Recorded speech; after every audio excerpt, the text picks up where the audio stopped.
नमस्कार फ्रेंड्स। आयुर्वेद की अवेयरनेस की आज की श्रृंखला में हम बात कर रहे हैं एक ऐसे दाने की कि जो हमें हेल्थ प्रदान करता है और उनके नाम से परिचित है। इतना ही नहीं, उनके कितने गुण हैं ये भी काफ़ी लोग जानते हैं। और या तो फिर कितने लोग जानते ही नहीं है कि इसमें इतने गुण हैं, लेकिन डेली यूज़ करते हैं और उनका फ़ायदा लेते हैं। लेकिन ये भी जो ज़रूरी है कि हम जो रोज़िंदा खाते हैं, रोज़ बरोज़ की लाइफ में हम जिसका उपयोग करते हैं, उसको जाने थोड़ा सा। और आयुर्वेद के परिप्रेक्ष्य में जो बात करें तो आपको आज पता चलेगा कि आप कितना अच्छा फूड खा रहे हैं और उसके लिए कैसे कैसे बनावट कर सकते हैं, उसके कैसे व्यंजन बना सकते हैं और उसका महत्तम फ़ायदा पूरी घर के मेंबर्स को, जैसे बूढ़े से उम्र वाले व्यक्ति को, सीनियर सिटीजन्स को और छोटे से बच्चे को भी फ़ायदा हो सकता है। तो ऐसा कौन सा धान्य है, वो जादुई है। जैसे मूंग बोलते हैं उनको, इंग्लिश में उनको ग्रीन ग्राम बोलते हैं और देशी भाषा में अलग अलग, हमारी जो भाषा है उसमें अलग अलग नाम से बोलते हैं, लेकिन बेसिकली मूंग बोलते हैं। तो मूंग का यहाँ पे आप पिक्चर देखेंगे तो भी आपको पता चल जाएगा कि भी भाषा की बात अलग है, लेकिन जो चीज़ है, जो धान्य है, जो हमें हेल्थ प्रदान करता है, जो हम खुराक लेके हमारी तंदुरुस्ती बना के रखते हैं, वो मूंग है। जैसे ये देखा जाए तो ये ग्रीन मूंग है। मूंग के कई प्रकार हैं। जैसे महत्तम हम कोई भी चीज़ के दो पार्ट करते, एक देशी और एक विदेशी नहीं, लेकिन जो हाइब्रिड से उत्पन्न होता है या जो देशी खाद से उत्पन्न नहीं होता है वो। तो ये मूंग है, वो देशी है, छोटे से है। बड़े मूंग जो होते हैं जिसको हम हाइब्रिड बोलते हैं, वो इनसे थोड़े से बड़े रहते हैं और उनके गुणवत्ता में थोड़ा सा फर्क रहता है।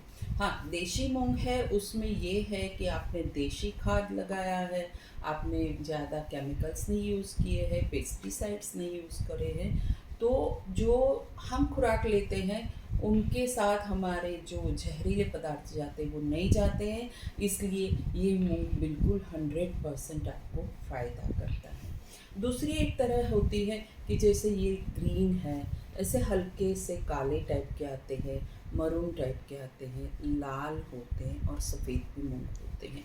थोड़ी सी सफ़ेदी उसमें रहती है, लेकिन उसको भी मूंग बोलते हैं। और जंगली मूंग की भी एक अलग प्रजाति है। लेकिन आज हम जो बात करेंगे वो डे टू डे लाइफ में हम जो इस्तेमाल करते हैं खुराक में, उसकी बात करेंगे।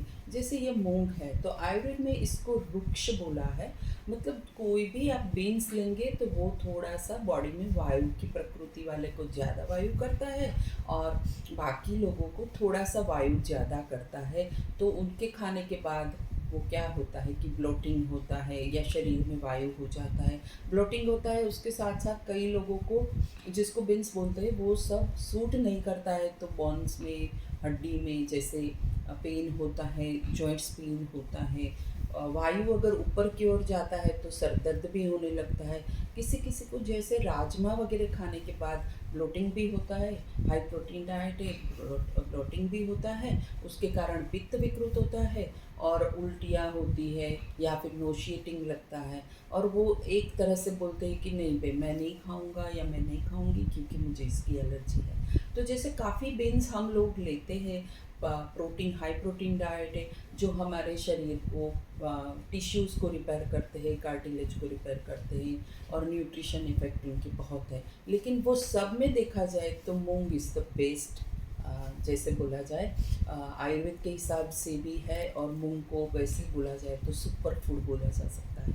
क्योंकि मूंग है वो आयुर्वेद के हिसाब से ड्राई है, लेकिन हल्का है। हल्का मतलब डाइजेशन में हल्का है, प्रॉपरली वो हजम हो जाता है। अगर आप मूंग का सेवन डे टू डे लाइफ में भी करते हैं तो आपको कोई हार्म नहीं होता है, वो पूरा तो पूरी तरह से हजम हो जाता है।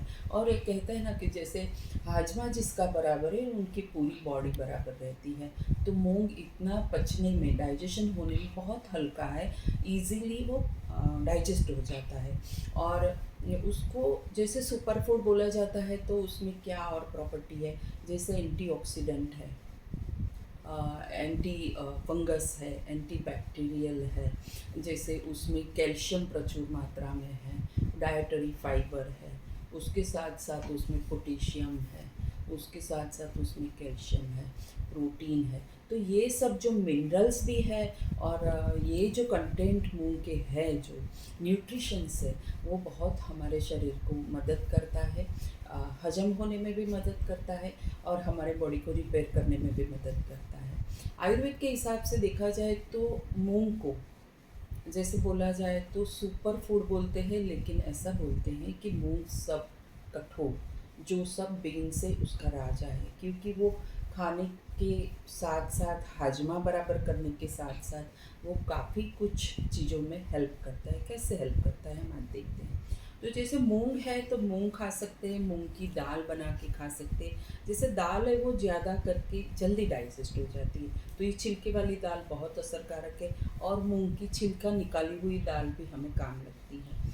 तो देखा जाए तो मूंग के इतने व्यंजन आप बना सकते हैं कि जो भी व्यंजन आप बनाएंगे तो उसमें थोड़ा सा हल्का सा इधर उधर कर लेंगे खाने के मसाले में या तेल में, तो उनका पूरा रूप बदल जाएगा। मूंग को वैसे देखा जाए तो सूप बना के आप ले सकते हैं। आयुर्वेद में खिचड़ी बोला है कि भाई जो बीमार आदमी है उनको आप खिचड़ी दो, लेकिन बीमार आदमी भी खिचड़ी खा सकता है और जो तंदुरुस्त है वो भी खिचड़ी खा सकता है। मूंग को त्रिदोष का कोई भी प्रकार का दोष उसमें नहीं है ऐसा बोला जाता है। मतलब मूंग जो है वो तीनों दोषों का एक जैसे भाईबंध है, फ्रेंड है। मतलब वो इतना फ्रेंडली है ह्यूमन बॉडी के साथ कि अगर आप खाओ तो आपको फ़ायदा ही फ़ायदा करेगा। तो मूंग को सुपर फूड इसलिए बोला जाता है। मूंग का सूप बना के आप डेली यूज़ कर सकते हैं।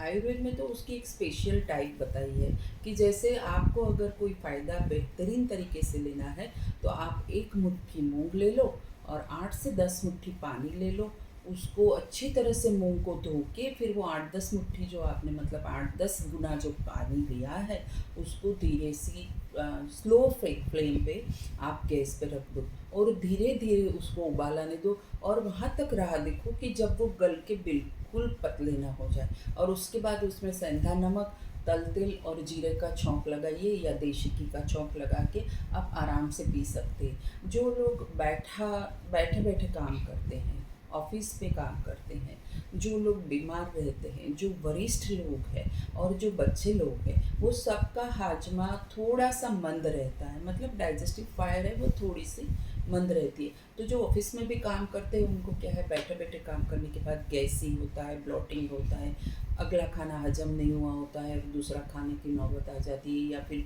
दिन में पूरा चाय और कॉफ़ी पे चलता है, जैसे कैफीन बहुत जाता है शरीर में, तो वो लोग को एसिडिटी वगैरह की संभावना रहती है। तो ये लोग अगर ये इस टाइप का सूप बना ले और उसमें थोड़ा सा नींबू डाल दे तो बहुत अच्छा रहता है। जो बैठे बैठे काम करते हैं उनका जो एब्डोमिनल सरकमफेरेंस है, जो मतलब गर्थ है, वो इतनी बढ़ती जाती है, मतलब पूरा पेट ऐसा एब्डोमेन बढ़ता जाता है बैठे बैठे कि फिर उनका पेट बाहर आ जाता है। तो उनके लिए मूंग बेस्ट है। मूंग है और सहजन है, दूधी है, ये सब का कॉम्बिनेशन बहुत अच्छा है और ये पूरा कैल्शियम से भरा हुआ है। तो डे टू डे लाइफ में हमारी जो कैल्शियम की डेफिशिएंसी होती है वो भी मूंग खाने से कम हो जाती है। जैसे आयुर्वेद में एक बहुत अच्छी बात बताई है कि जो भी बीमार पड़ता है, जैसे किसी को भी बीमारी आने की संभावना है, उसको क्या होता है, बॉडी एक होता है, अनइजीनेस लगता है, कभी मछली आती है और धीरे धीरे 1-2 दिन में बुखार आ जाता है। हालांकि वायरस की बात पूरी अलग है, लेकिन जो भी कोई प्रॉब्लम शुरू होती है तो वायरस के बिना की जो बात है उसमें ये टाइप के सिम्टम्स दिखते हैं। तो उसी टाइम दूध लेने की आयुर्वेद में मना है। जैसे आपको आज बुखार आ गया सुबह, तो आप शाम को दूध लो, तो दूध का बिल्कुल निषेध किया गया है।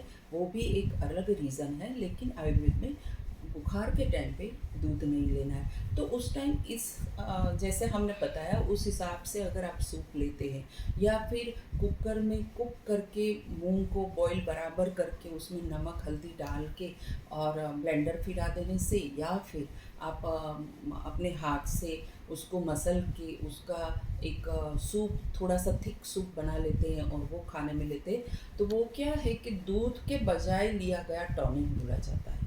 मतलब मूंग इतना टॉनिक के जैसा काम करते हैं, उसी हिसाब से आप बच्चे को भी दे सकते हैं। बच्चे को आप खिचड़ी दीजिए या मूंग की दाल को बराबर पका के उसमें थोड़ा सा नमक डाल के या गुड़ डाल के, बच्चे को स्वीट चीज़ें काफ़ी पसंद होती है, तो उसमें गुड़ डाल के जैसे मूंग की दाल का हलवा बना सकते हैं, तो वो भी आप दे सकते हैं। ऐसा नहीं है कि हलवा आप रोज़ नहीं दे सकते, आप बिल्कुल दे सकते हैं और बच्चे को उनके पोषण भी मिलता रहेगा। उसी हिसाब से जैसे हम मूंग की सूप बोलते हैं, मूंग का ये व्यंजन और बनाने की बात करते हैं तो हलवा भी है।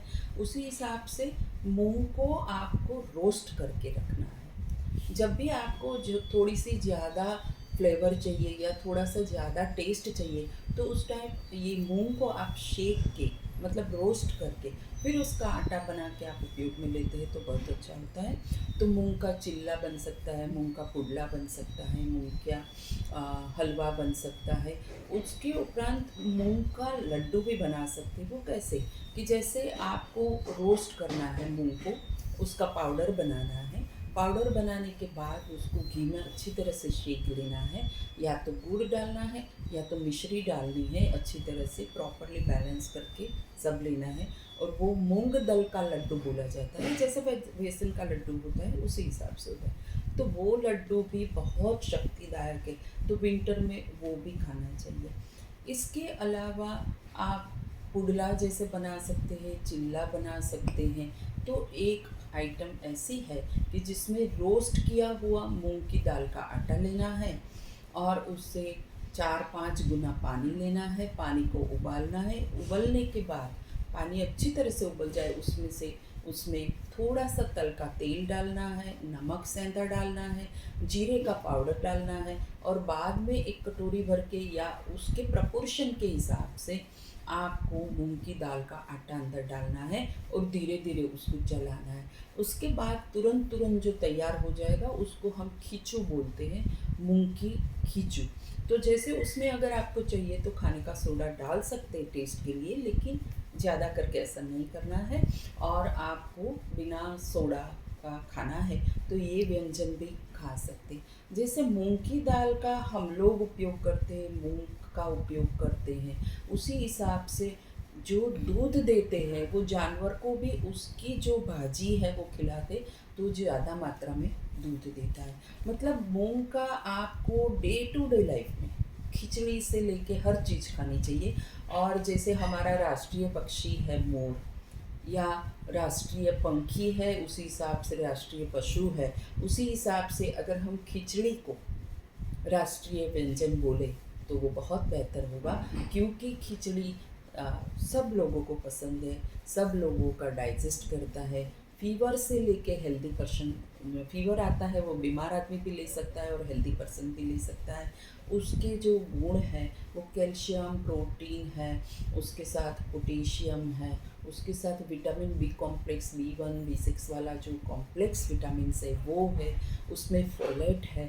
तो प्रेग्नेंट वूमन भी खा सकती है। बच्चे अगर छोटे से हैं तो उसको day by day, day to day life में हम मूंग का कोई ना कोई तरह से सेवन करवाते हैं, तो वो एक अच्छा बेबी फूड, मतलब जो हम लोग बाहर से डब्बे में लाते हैं उसके बजाय हमारे घर में बेबी फूड बना के दे सकते हैं और उसका फ़ायदा ले सकते हैं। वैसे आयुर्वेद तो मूंग की हमेशा फेवर करता है। क्यों फेवर करता है? क्योंकि मूंग एक सर्वोत्तम आहार है। मतलब आप दाल बनाओ, रोटी बनाओ, खिचड़ी बनाओ, मूंग हर तरह से आपके बॉडी को बिल्टअप करता है, टिश्यू को रिपेयर करता है। वो आपकी जो हार्ट बीट इरेगुलर होती है, तो जिसको इरेगुलर हार्ट बीट है उसको मूंग की दाल का डेफिनेटली रोज की लाइफ में सेवन करना चाहिए। मूंग का ग्लाइसेमिक इंडेक्स बहुत लो है, तो जो डायबिटीज़ है, जो पेशेंट को डायबिटीज़ हो गया है, वो भी अगर मूंग की दाल का बराबर सेवन करे तो ग्लाइसेमिक इंडेक्स इनका कम होने के कारण वो उनकी शुगर को लो करता है। और डायबिटीज़ के कारण हाइपरटेंशन होता है तो उसमें भी काफ़ी मदद करता है। वैसे देखा जाए तो मूंग को एक सर्वोत्तम आहार आयुर्वेद कहता है। और दोस्त, आज आप लोग मूंग की दाल की कुछ चीज़ें बना के खाइएगा और हमें याद करिएगा।